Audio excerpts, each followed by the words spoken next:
Okay, so I guess we're gonna start now. We have 15 participants joining us today. Once again, thank you for coming. Please mute yourself. And we will collect some questions after the presentations. Please put in your questions in the chat and we can answer that at the end of the presentation. Today we are very fortunate.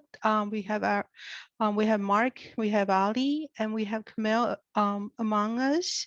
Camilla, I'm sorry, I said that wrong.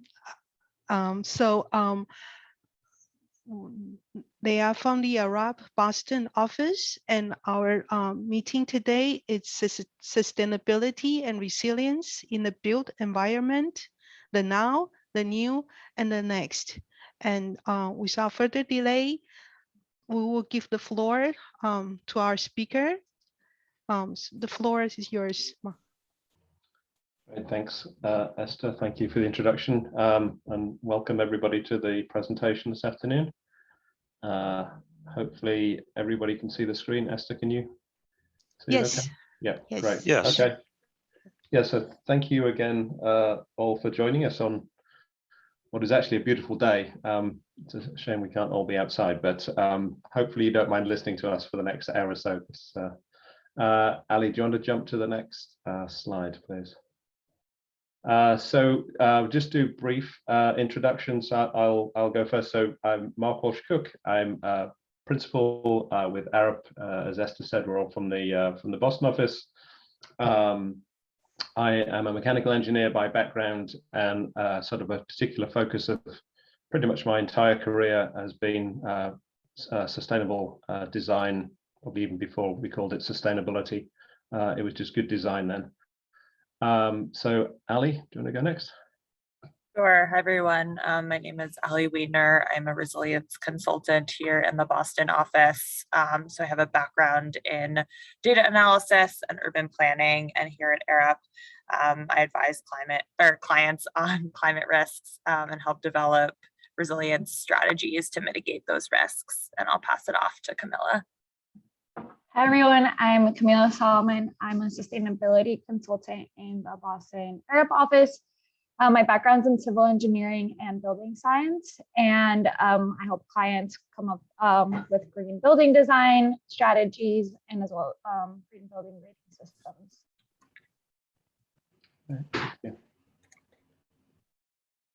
So as Esther mentioned, you know, the overview of this is the now, the new, and the next. I think what we wanted to do is talk a little bit about well, firstly, maybe just give a little bit of an introduction to Arup and you know, sort of what we've been doing around sustainability and our sustainability commitments. Ali's going to talk a little bit about the sort of current regulatory landscape around sort of you know, sustainability and resiliency. We'll talk a little bit about sort of new projects coming up in response to that, and the kind of projects we're working on, the tools we're using on those projects. And then what we see as the next sort of new developments going forward, the new tools we're developing, the analysis we'll be doing on our projects that we've committed to going forward. So that's the outline for today. If you want to jump to the next one. So for those that don't know Arup, we're an international consulting firm, design engineering consulting firm, 16,000 plus friends and colleagues around the world. 89 offices in 33 countries, and really what this means for our clients is, you know, we because of our ownership structure, we share our internal knowledge, internal data, our profits. A large percentage are sort of fed back into the firm to enhance our own research. And what we like to do is then, you know, bring that expertise to our clients wherever they are in the world. You know, we can tap into our 16,000 plus colleagues and really pretty much sort of, you know, answer whatever question the client has, bring that worldwide knowledge to our local clients. So, you know, sustainable development is everything. I think this is really our new mantra. And Ali, if you want to jump to the next slide, I'll kind of explain why. So several years ago, we aligned ourselves with the UN Sustainable Development Goals. Our aim has always been to shape a better world, and what the UN SDGs did was give us a framework and a format to sort of define exactly what better means within the built environment. So in terms of our commitments, Ali, if you want to jump to the next slide. So, just to highlight sort of a few of the ways that we're sort of, doubling down on our commitments to sort of, demonstrate that we are walking the talk, as it were. So as an organization, we've made the commitment to be carbon neutral by 2030 with, and as it says here, sort of interim milestones between now and then. And that does cover our scope 1, 2, and 3 emissions. We've developed these targets using the Science-Based Targets Initiative, which is an organization that incorporates developed by CDP Worldwide, United Nations Global Compact, the World Resources Institute, and the World Wildlife Fund. This sort of demonstrates our goals to, fairly ambitious goals to achieve quite significant sort of carbon reductions. And we've kind of further doubled down on this. We've, sorry, I'm just going to say, Ali, that, we've committed to the, signed up to the Race to Zero, which is developed by the United Nations as a sort of collection of businesses, organizations that are really sort of, demonstrating their commitment to, to achieving carbon neutrality. So if you go to the next slide. So how does this kind of manifest itself within sort of our day-to-day operations? So, when we have new projects come in, I'm sure like all of you, you have that sort of go, no go conversation about, do we proceed with the project? One of the very first questions, as you can see, question number 1, does the project meet the 3 following expectations? And question number 1 is strongly support sustainable development outcomes. And if it doesn't, meet that, as a primary criteria, then, we really do think hard about, is this a project that we want to proceed with? And then you can see as we get into sort of classifying our projects, each of our projects we're recording and defining, what of the SDGs does it meet, just so that we have that database of, of all our projects, how are we contributing to those sustainable development goals. And then in terms of, additional commitments, so delivering our new projects. So last year we made, I think, 2 fairly significant commitments. So one was, in terms of projects, we'll have no further involvement in, and I'll quote, extraction, refinement, or transportation of hydrocarbon-based fuels. So, moving away completely from or towards, sustainable energy generation in terms of our projects. And the other commitment we made, which Camila will talk a little bit more about later on, is that all of our projects going forward will be doing a whole life cycle carbon assessment, for the, the pieces of the project that we're responsible for. And, that's just something we're figuring out. It's not, a perfect solution. We're developing that. We're figuring out, what is the data behind that. And it's, right now it's largely for internal consumption, but, I think our, on an annual basis, has something like 13,000 projects. If we're collecting that whole life cycle carbon data from all those projects, every year, that'll be a huge wealth of information that we can bring to our clients to help, to optimize the carbon performance of their projects going forward. So with that, I think I hand over to Ali, I think. Yeah, sounds good. So I'm going to be talking a little bit about the current regulatory landscape around this. So Mark kind of introduced what Arup is doing right now in reaction to the climate change, and aligning with the Sustainable Development Goals. And we're going to kind of look at what some cities and states around the country are doing. So this graphic gives a sense of, this was actually conducted for one of our clients as a part of an ESG project, which I'll talk about a little bit later. But we just kind of wanted to give them a sense of the greenhouse gas targets that states where they have markets are, like what are the greenhouse gas targets that those states are setting. And this is kind of a selection of states around the country, and you can see that a lot of them have either net zero targets or close to net zero targets by 2045 or 2050. And they also have some short or midterm targets that are quickly approaching. And in order to meet those targets, these states, as well as cities within them, have to pass policies and regulations and offer particular programs if they are trying to meet those goals.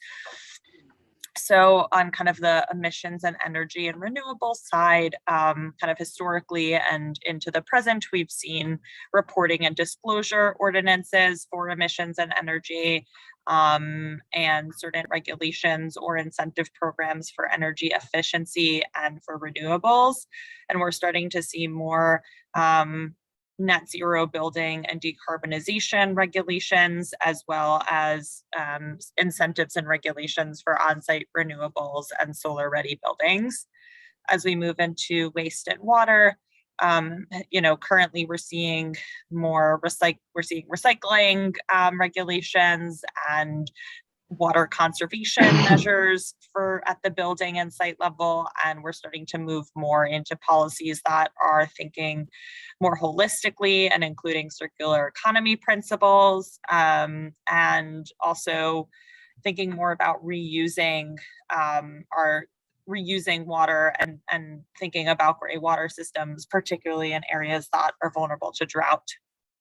And on the resilience side, which we'll get more into, historically, we've seen some zoning requirements and local level sea level rise and other climate hazard assessments. And we're moving more to kind of building adaptation measures in the regulatory framework through the building code and permitting process. And lastly, on social equity, we're moving from kind of minority business enterprise requirements for state-owned projects to thinking much more holistically about what social equity means in the resilience and sustainability space. So before we get to Boston in particular, just wanted to mention a few locations that have fairly progressive policies on energy emissions and renewables. So New York City passed the Climate Mobilization Act, which sets emission caps for buildings and also is going to require green roofs or PV or some sort of combination of both on a certain percentage of roofs in New York. And California has high energy efficiency standards in the country, and kind of see this trend here for all three of these locations of having solar PV on new construction, and Washington DC is kind of using, through their green codes is putting in measures in place for appliances in terms of their energy efficiency. So now we're going to kind of look more at the regulatory context of Boston, since that's where we are. And in order to do that, we need to also think about the regulatory requirements at the state level.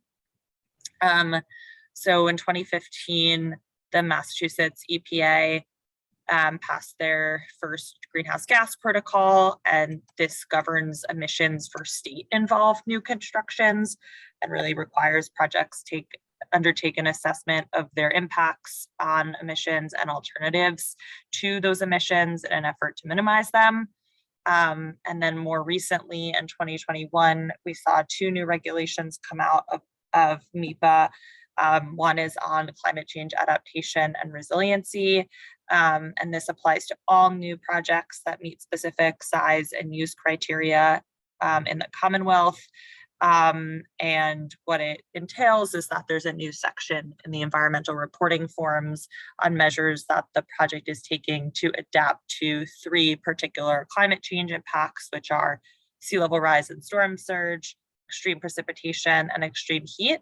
And it also requires that projects use this climate resilience design standards tool, which was developed by the state, where they put in a bunch of information about the product, or about their project, sorry, and then it screens for different climate risks that will be relevant, and it outputs a number of recommended climate resilience design standards. And so at this point, projects aren't required to implement those standards. I think in some cases, state invested and state-owned projects have to do that, but other projects do not. And that's probably going to be something that we'll see down the pipe. In the same year, MEPA released new environmental justice protocols, which require more involvement and engagement during the permitting phase and the design and development phase of projects that are in environmental justice communities. And it also requires more analysis of how climate impacts are disproportionately impacting environmental justice communities.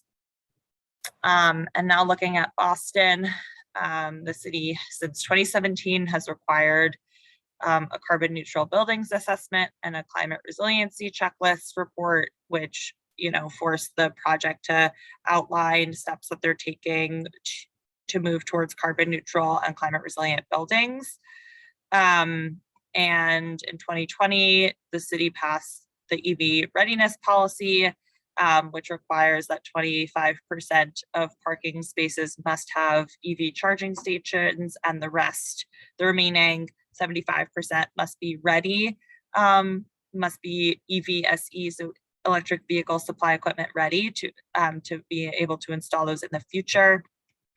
And then more recently in 2021, the city amended the BERDO ordinance, which similar to the New York legislation, the New York City legislation I mentioned earlier, sets emissions targets for buildings in the city, and those targets lower over time to reach net zero by 2050. And there's going to be three main strategies to meet that goal, to meet those targets, which are energy efficiency improvements, on-site renewable energy generation, and clean energy procurement. And the city has named this the single most impactful initiative yet to curb carbon emissions in the city, because so much emissions come from the building sector. So this is a really crucial piece of legislation. And also in 2021, the city passed a zoning overlay district, the coastal flood, or I think it's the coastal flood resilience overlay district, I missed a word there, abbreviated as CFROD. And this represents the 1% or 100-year storm event in 2070, which takes into account 40 inches of sea level rise. And so any new development that falls in this overlay and meets certain size and use and location criteria must raise the ground floor 2 feet above base flood elevation if there's residential or critical uses on the ground floor. And they also have to comply with a specific resilience review where the site will be evaluated against the city's coastal flood resilience design guidelines. So that kind of brings us to the end of the regulatory part of the presentation. And as more resilience regulations are passing around the country, this is changing the way that companies in the private sector are thinking about their risk, and how they might prepare for future climate impacts. So that brings us to some types of resilience work and sustainability work that we're doing at Arup that really fits into this new category of these types of different types of work that we're doing, that we're seeing more and more of. So something that Arup has done for a while, also realizing maybe people are putting questions in the chat. Oh, someone posted that there's a BERDO meeting coming up tomorrow. Great. I'll try to keep this open in case there's questions. But I think we'll save most of this for the end. Okay, so Arup we provide consulting services to private companies that want to start or redevelop, I guess, revamp their ESG reporting. And we mostly do this for corporate clients, particularly those in the real estate sector, where we develop ESG reporting frameworks for them so that they can prepare comprehensive ESG reports to share publicly. So we start with a horizon scanning process where we look at the regulatory framework and the markets that that our client is active in. We look at ESG frameworks and reports for similar companies to our client. And then we conduct a materiality assessment and workshop that is aligned with the Global Reporting Initiative standards for ESG. And then we develop strategies and high-level promotional material for our clients. So what's really new about this work is that there's a trend towards what is being called ESG plus R reports. So this is an article from the World Economic Forum in 2021, which is, saying that ESG is missing a metric, it's missing R, and that because of these climate risks that are increasing in severity and frequency, it's going to be more and more important to really incorporate and lift up the resilience piece of ESG reporting. Next, I wanted to talk about our climate risk due diligence work.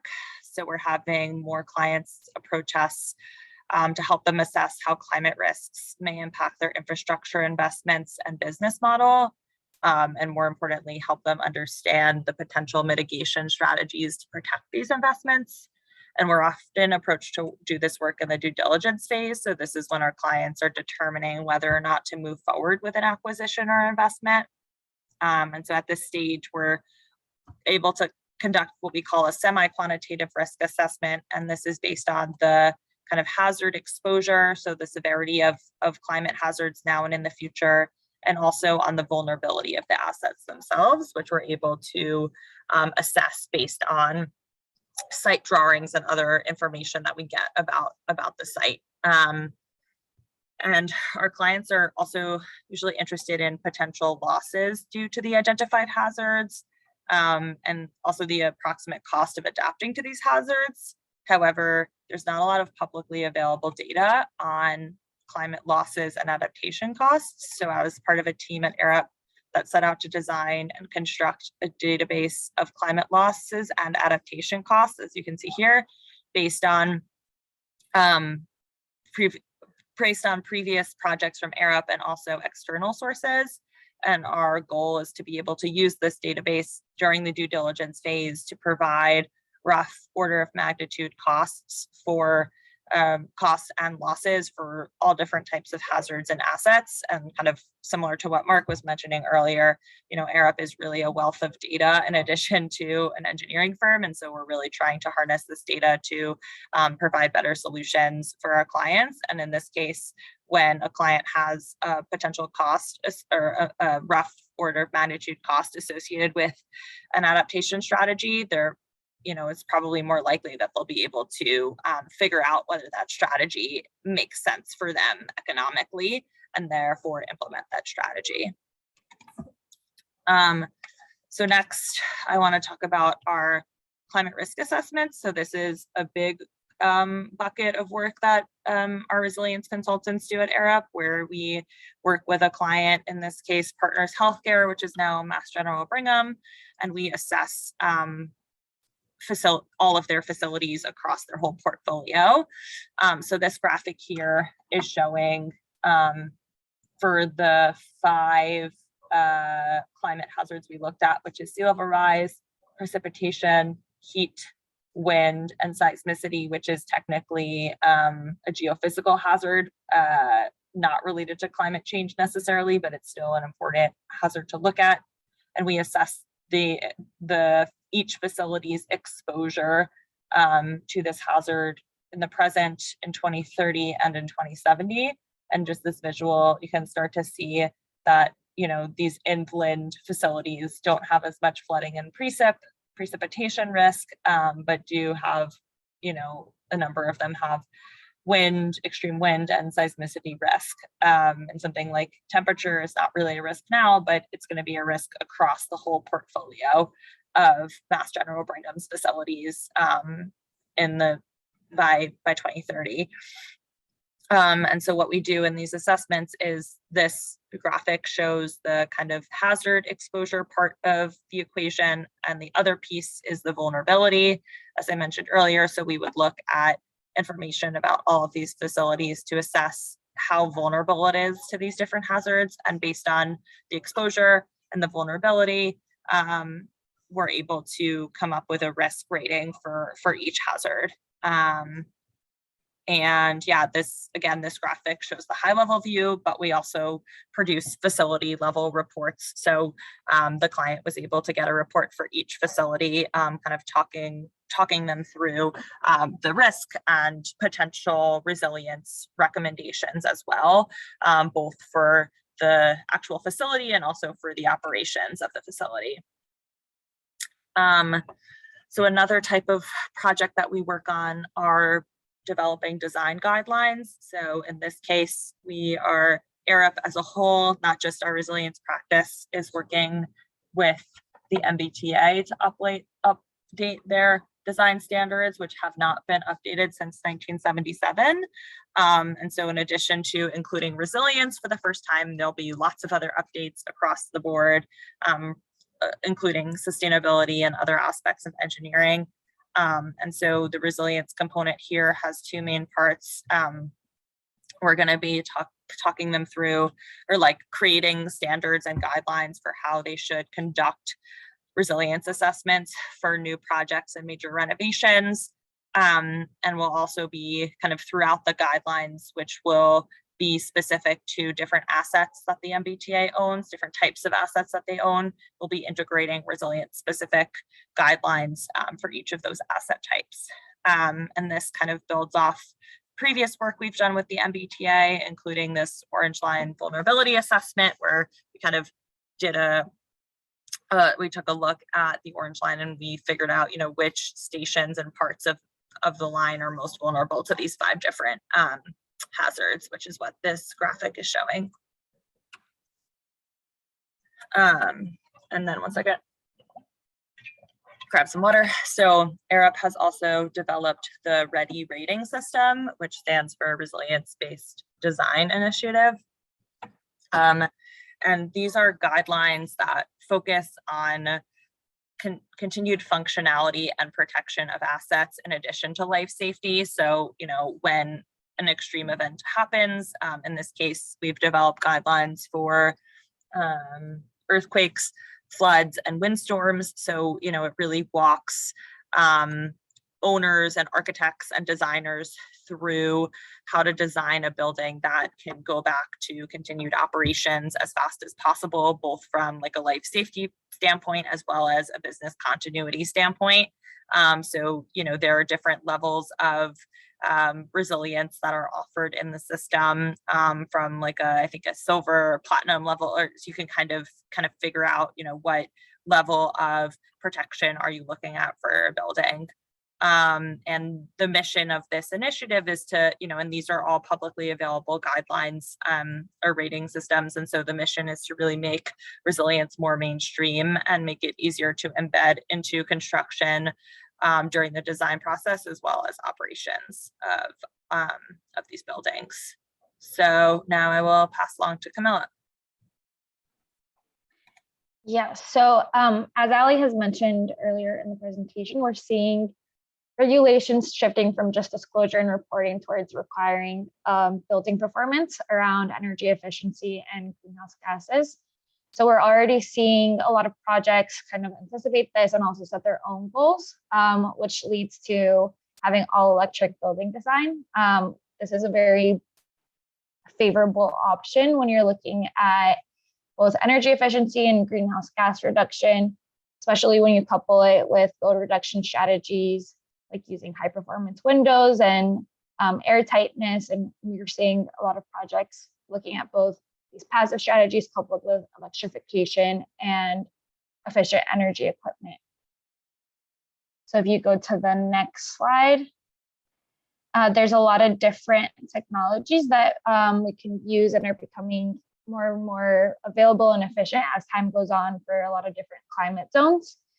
So design engineers have a range of options to look at what kind of equipment they design in their buildings.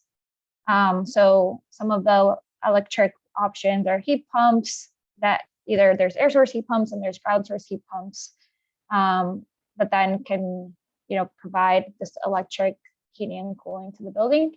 On average, a heat pump can be around 3 times more efficient than a boiler, and it's also using electricity that gradually becomes more renewable as grids get cleaner, or even with on-site renewable energy. So if you go to the next slide, a project that we wanted to highlight that has chosen to do all electric design is the garage. It's a project in Cambridge that has retail, restaurants, and commercial space. And we're seeing a lot of significant heating and cooling. This is a project that we're working on with Brunner Cott, the owner's Trinity Property Management. And they're really looking to have this high performing building as a showcase in Cambridge that's also paying attention to the historical significance of the building. So we're seeing significant heating and cooling savings with an all electric VRF heat pump system. They have triple glazing, high performance windows.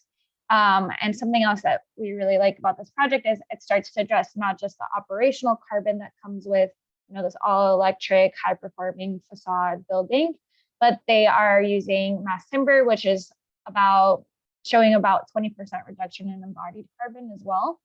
And again, there's this beautiful historic restoration component. If you go to the next slide, Hallie, that really celebrates the character of Cambridge and also accounts for reduced embodied carbon by reusing some of the facade. So this kind of leads us to what's coming up next. We're seeing electric buildings, we're seeing high performing buildings, but really, Ali, if you go to the next slide, we're starting to look not just at our operational carbon, but our embodied carbon. And Mark mentioned it earlier in the presentation. Arup as a firm has made the commitment to do whole life carbon analysis on all of our new buildings, both new construction and retrofit projects. And really this is coming from to really look at the whole picture of carbon and greenhouse gas emissions. We can't look at just our operational carbon anymore. There's really a push towards embodied carbon. And you can see here in the graphic, there's different strategies that can be implemented in both the operational and embodied carbon that can really lead us towards a net zero future that align with those regulations that a lot of states and cities are starting to look towards the future for. If you go to the next slide. So our whole life carbon analysis addresses every stage of a material, starting with manufacturing and construction, the use of it, and then the end of life. So really, if you look at this graphic, what's in light orange is that operational portion. And when you start talking about embodied carbon, you're getting a much fuller picture of what really goes into the production and use and then disposal of a product and material.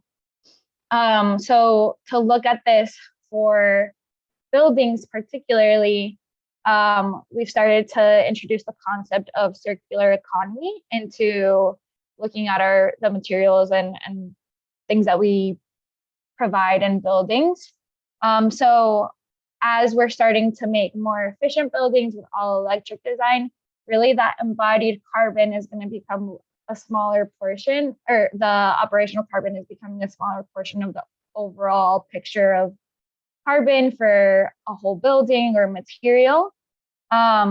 So it's expected that in the next 10 years, around 75% of the carbon, when you look at these whole life carbon analysis for buildings, is going to come from the operational portion.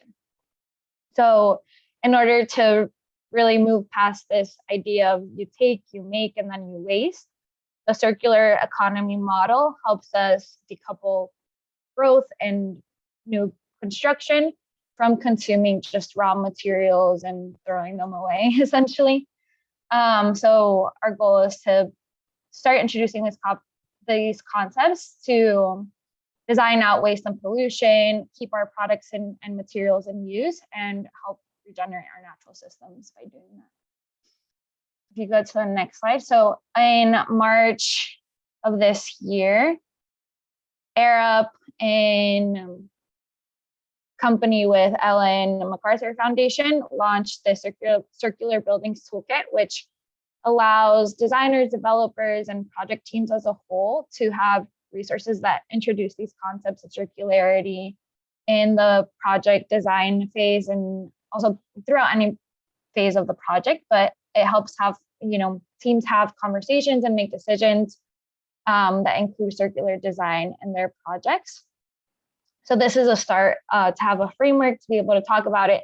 And this is publicly available. So if you go to the link, in this slide and that web page, you'll have access to the entire toolkit and case studies and strategies that have been put together for different parts of the design process. You go to the next slide. Yes, so here you can see the strategies are kind of structured around 4 overarching principles of build nothing, build for long-term use, build efficiently, and build with the right materials. And in each of these strategies, there's a collection of practical actions that you can take, and you can filter these either by discipline, design stage, and with each of these, there's key performance indicators that you can use to not just think about the concepts, but start to track them and benchmark them and track progress over time. So that's something that has been mentioned with both the whole life carbon analysis and also Ali's resilience design strategies. It's when you collect information and have this database, it's good to see again your progress over time and just pushing the envelope by having different case studies and really building a wealth of knowledge on how to apply these principles. You go to the next page. So when you apply these concepts, what does a circular building really look like? In a circular economy, a building uses healthy and low carbon materials that can circulate in continuous cycles. Building materials are easy to dismantle, can be separated by type, either recyclable, reusable, or compostable. Circular buildings should be flexible enough to meet different user needs across the day, different type of throughout its lifetime, across market cycles. So this project that you see on the screen was in conjunction with a startup called Future 2K. And their idea was to really design a project that emphasizes the circular economy principles. So the idea here is that they developed a site that can be multifunctional, scalable, reversible, transportable with the building system that it uses. So the system can change typologies over time, and each unit that you see there kind of changing colors is independently designed, so it could be removed or added to any of the other buildings throughout the lifetime of the site and project. So whether each building changes from office to residential, or to an event space, there's different units that can be moved or changed to accommodate to the needs as it changes throughout time. And things can be expanded, downsized, repurposed as needed. So we see, we think it's interesting to now start seeing projects applying all these circular economy principles. Ali, if you go to the next. Yeah, I think it's me. Cool. So before I had mentioned some of the work that we're doing to assess climate risks during the due diligence phase, but right now there's not really a standardized procedure to do that. And so a couple folks at Arup are working with the ASTM, which is an international standards organization, to standardize the risk assessment portion of a due diligence assessment. And this is being modeled after the property condition assessment, which is a well-regarded standard for assessing properties more generally during the due diligence phase. And the first part of the standard, because this climate risks might be new to folks, is to kind of walk the client through how to understand risk tolerance and a useful life, criticality, and their different performance expectations. And then there's kind of these three phases of the assessment. So the first is looking at the hazards, so reviewing models and different interactive maps that are available, and then verifying those hazards. And then the second is kind of looking at the vulnerability of the assets, and therefore, looking at the hazard and risk together or hazard and vulnerability together to determine a risk rating. And then lastly, the standard will kind of cover the process of developing resilience measures for the different hazards that are relevant. So this framework is currently under development, and the goal is to provide one standard that anyone who's looking to acquire a site could use to assess the climate and geophysical risks at the site. Kind of also in this theme of what's on the cusp at ERIP. We are in the process of developing and piloting actually a digital risk and resilience platform. So you can see a little bit here in this image that this platform is designed for clients that have physical locations. So this is kind of the next stage of the portfolio level risk assessment I talked about earlier. And so there's this interactive dashboard tool to be able to view and store risk and resilience data. And so this is looking at the San Francisco area, and you can see that this particular client has 52 assets here, and you can scroll through a map view as well as more of a facility list view and kind of see how your assets overall are ranking.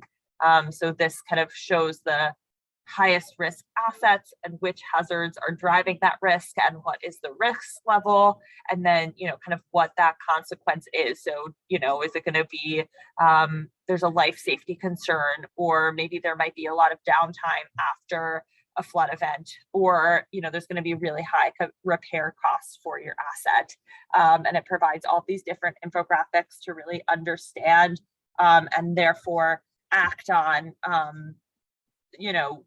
assets with a higher risk level. And something that's really exciting about this tool is that it refreshes risks as portfolios change, because we know climate change is occurring, so the risk exposure is going to be changing for your assets over time.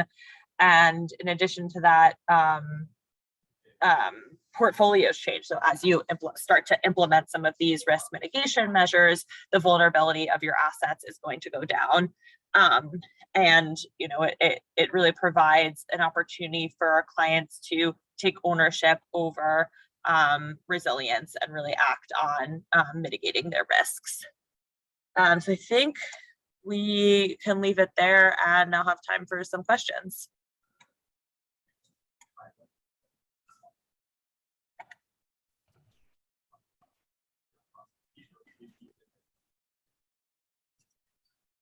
So yeah, folks can feel free to also put some questions in the chat or come off mute. I think would also be fine. Ali, do you want to take the presentation down? Then we can just see Okay, everybody. I wasn't sure which would be easier. Cool. Yeah, and thank you for the wonderful presentation. It's very holistic and thorough. Thank you for covering the practice, the regulatory, and the work that's being addressed in sustainability and resiliency. I think it's really wonderful to see this, and it's wonderful to see how Arab, the Boston office, and in general carries our efforts forward for the built environment. While when folks are putting in questions, I will just jump in quickly, ask a few questions I was thinking. One is I uh, as sustainability, that what Camilla was mentioning regarding circular buildings. The one of the principle is approach is to build nothing, refuse new construction, and I'm just wondering how does that came up with the client? Can you actually tell them that, or that's more something that you mentioned and then you put aside? I think it's just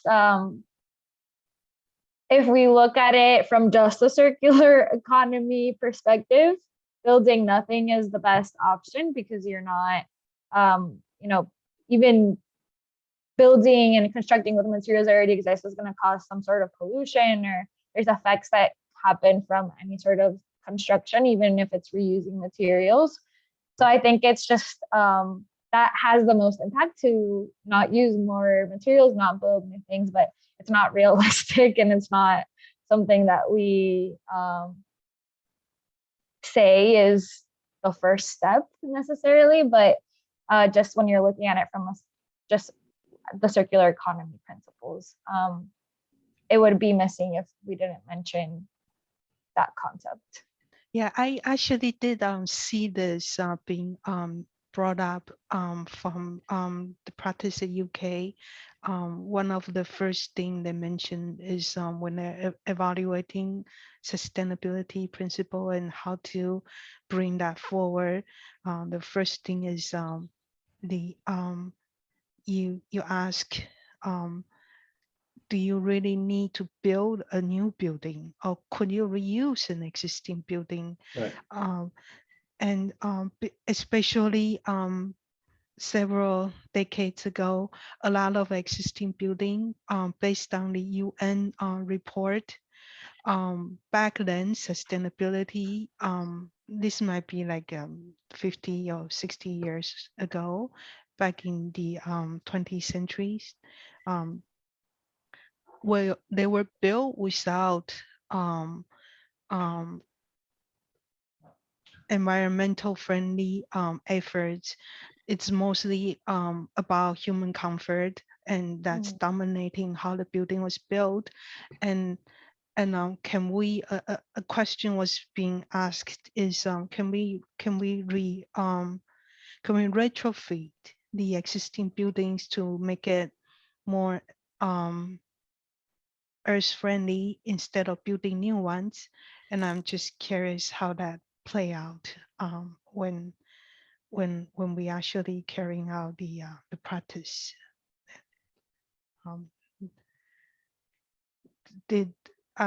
But usually I think probably in state, in government projects, when they reach out to petitioners and to private sectors in effort to redesign their buildings, they are usually more open to different ideas. So hopefully this might not be a difficult concept to bring up with the conversation with the client. I was just curious about that. That's all. Yeah. Okay. Do we have more questions? Yeah, I saw a question in the chat from Jeff about renewable energy competing with other environmental benefits, such as food production. Yeah, I'm not sure I have a full answer to kind of what are some mitigating measures or trends, but kind of continuing on the theme of circular economy, Arab has done some work on dual use solar, and thinking about when you kind of install solar panels, what are other uses that can happen in and around those panels. And yeah, one of those uses is agriculture, particularly like animal agriculture and like raising like sheep, and you know, kind of having those two uses support one another. So I can put a link, and I don't know I'm not super familiar with the research, but I do think, you know, there's more potential to explore some of these dual use options in terms of the land use.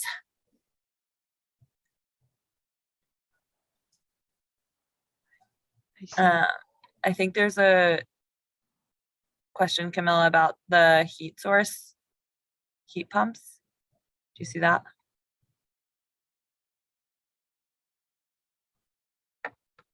Camila, maybe can I help with that one? Yes. Go for it. So I think we've recently completed and are currently working, as Camilla mentioned, the garage project, which is an office retail, and in that case we have heat pumps only. There's no sort of fuel backup to that. I think it's primarily our laboratory projects, where, you know, we're finding, you know, with appropriately designed heat pumps, we can offset, you know, certainly close to 90% of the gas usage in the building. Until, you know, very recently, the idea was that, you know, for the peak days, potentially as the backup, there would be a gas boiler. We are having conversations there now with developers, given that, you know, the city of Cambridge has their carbon neutral goals by, is it 2030, 2035? One of those. Just recently having a conversation with a developer about, well, do we actually install all electric now? So it's a combination of heat pumps and electric boilers, and helping them sort of think through the analysis of those. So I think, you know, those are the kind of things we're seeing on the various types of buildings. I'm not sure if that answers your question.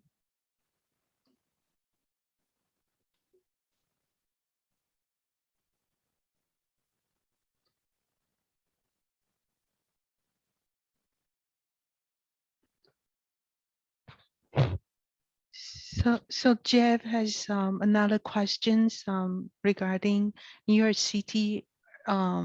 Early Bordeaux results showed high energy use in residential buildings. This seems surprising. What are your experiences in this regard? So I guess I can jump in, Camilla. One of the projects Camilla's team, led by Rebecca Hatchadorian, was the carbon-free Boston analysis, where we analyzed, you know, into sort of, you know, put all the buildings in Boston into buckets and did energy analysis on, you know, lab buildings, residential buildings, you know, that you know, across the portfolio. I think it was something like 15 different building typologies, several different age ranges, new and existing. So I can't remember how many hundreds of energy models. I think it was a parametric energy modeling. But I think we are finding that, you know, so I think, you know, the older building stock that, you know, was built to you know, lesser building codes, you know, the energy consumption is particularly high. I don't think necessarily the residential market was built particularly well, you know, as per intensity. I would suspect a lab building might be higher, but you know, it doesn't surprise me.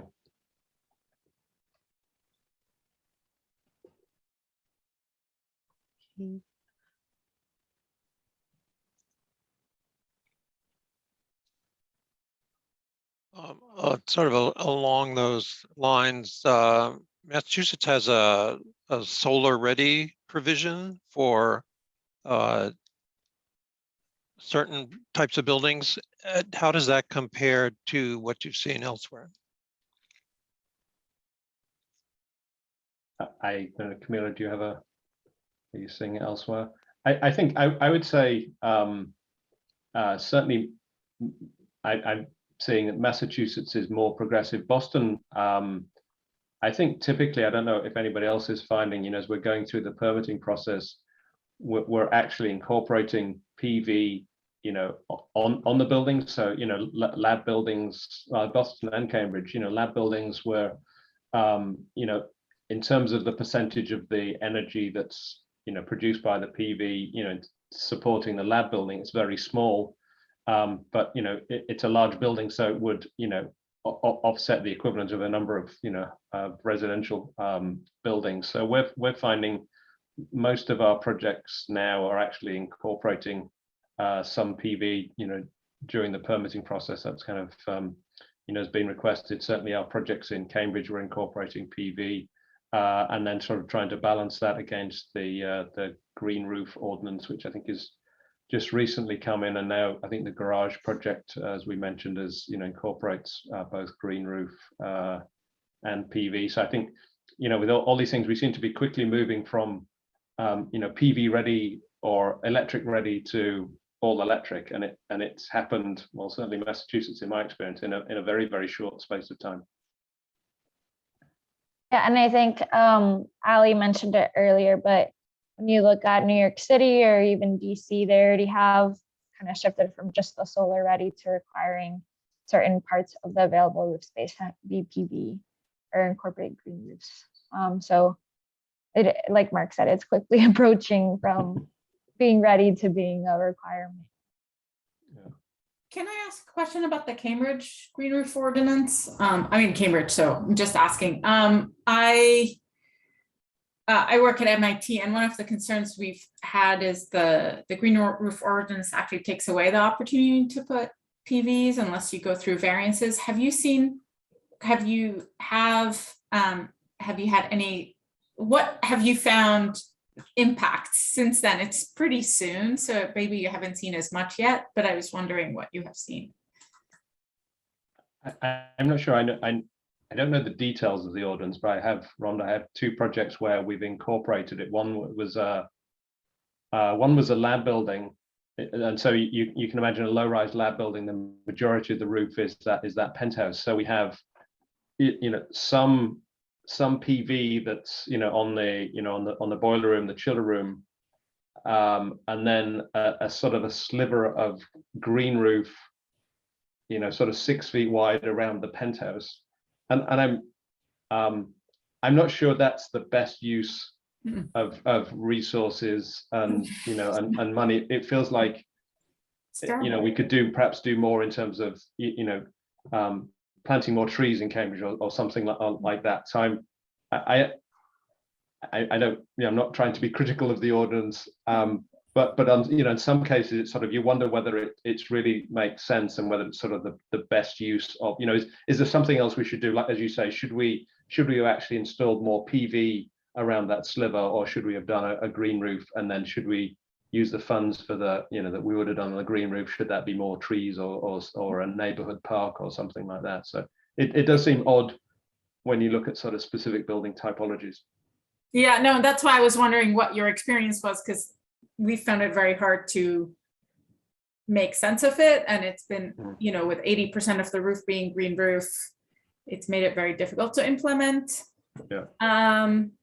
Solar, I think it's without a variance, essentially, and then 80% of what's left over when the things that you can actually, and then you end up with 80% is just of a sliver of a tiny thing. So I mean, I guess with all these things, we're learning as we're doing. So is that the right thing? Maybe it'll evolve, and you won't do it on a lab building, but then what's the lab building offset for if you're not going to do that, what are you going to do instead? I don't know, but it seems like it might evolve. No, thanks, that's helpful. I just was curious, because you said you have some that actually were able to implement in PVs, and I was like, how could you do that when it's 80% of the room? Like, I can't figure out how to. Small piece. Looked at it, and then the only way we've done it once is recently is through variance, and so I was just trying to figure out how you guys. It's small pieces of what left after you get all the air handling and exhaust equipment and all that kind of thing. Yeah. Thanks. I think we're right at time. I'm not sure if there's any more questions, or some people are jumping to other meetings. Yes, I think we are and on the clock, and in consideration of everyone's time. Thank you, Mark. Thank you, Ali, and thank you, Camilla. This is a wonderful presentation. We have advanced our practice further today, one presentation at a time. Um, and please join us again for the next meeting. And we have recorded this presentation, and if you have any questions, you can click into the link once when it's published at the BSA website, and you can go over that um, s- um, or reach out to me or Jeff Burke. Hopefully that we can pass or direct your questions to our speakers or to BSA. All right. So thank you. And we're gonna wrap up the meetings. And thank you again, Mark. I really appreciate it. Yeah, thank you Thank very much. you. Thank you. Thanks. Bye, everyone. Bye. Thank you, everyone. Esther, can you send me the continuing education link again? Sure, sure. I'll do that Put it in right the now. chat again. Okay. Thank you. Okay. Okay, Jeff, Got it. you okay. All right.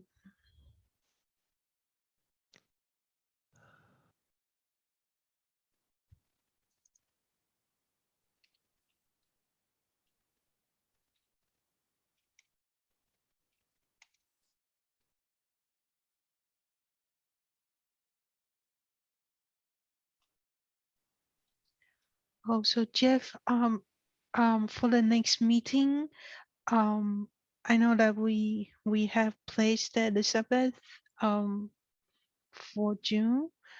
A while back, you mentioned that you could reach out to her. Do do you do you do you still and you have time? Can you do that, or do you want me to? I did email her last week and I haven't heard back. So I will remind her. Okay.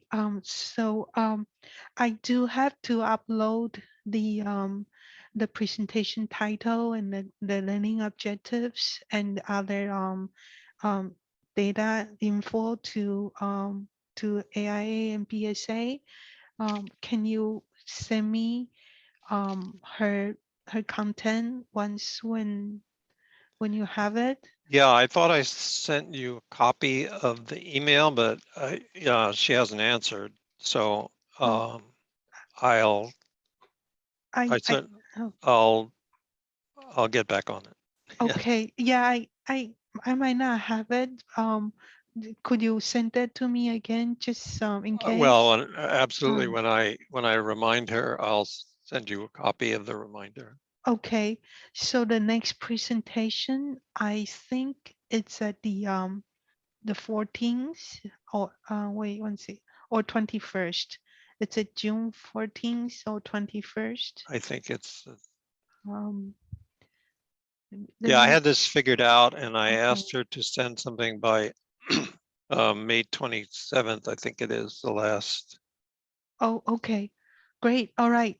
So I will just wait for it. And once when I receive that from you, I will upload it Yeah, on I'm a little there. anxious that she hasn't responded, but Okay. Maybe remind her again. They have because I folks think are mhm. the next meeting, the third Tuesday in June is the 21st. Okay. And I'm pretty sure I asked her to respond, send all that usual information by May 27th. Does that work? Yes, Did I get that right? yes, that would be awesome. Thank you. Thank you. Okay, thank you. Thank you.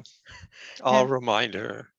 Okay, that would be great. And then I will pass that along. And hopefully that we can have another meeting for Yeah, June. I think it would be great, but I'm a little anxious that she hasn't responded, but I'll work on it. Okay. All we can do is pester, Well, unfortunately. Arab, I think they did a very wonderful presentation. That was Yes. really awesome. They Yeah. put together a professional presentation today, and Yes. I was certainly impressed with that. Yes. That was very nice to see that. Yeah. All right. Okay. So, Jeff, if you need anything, send me an email, and we will coordinate. And then, if not, I'll see you at next meeting. Yeah. Okay. All right. You Good. take care. Well, thank you very much.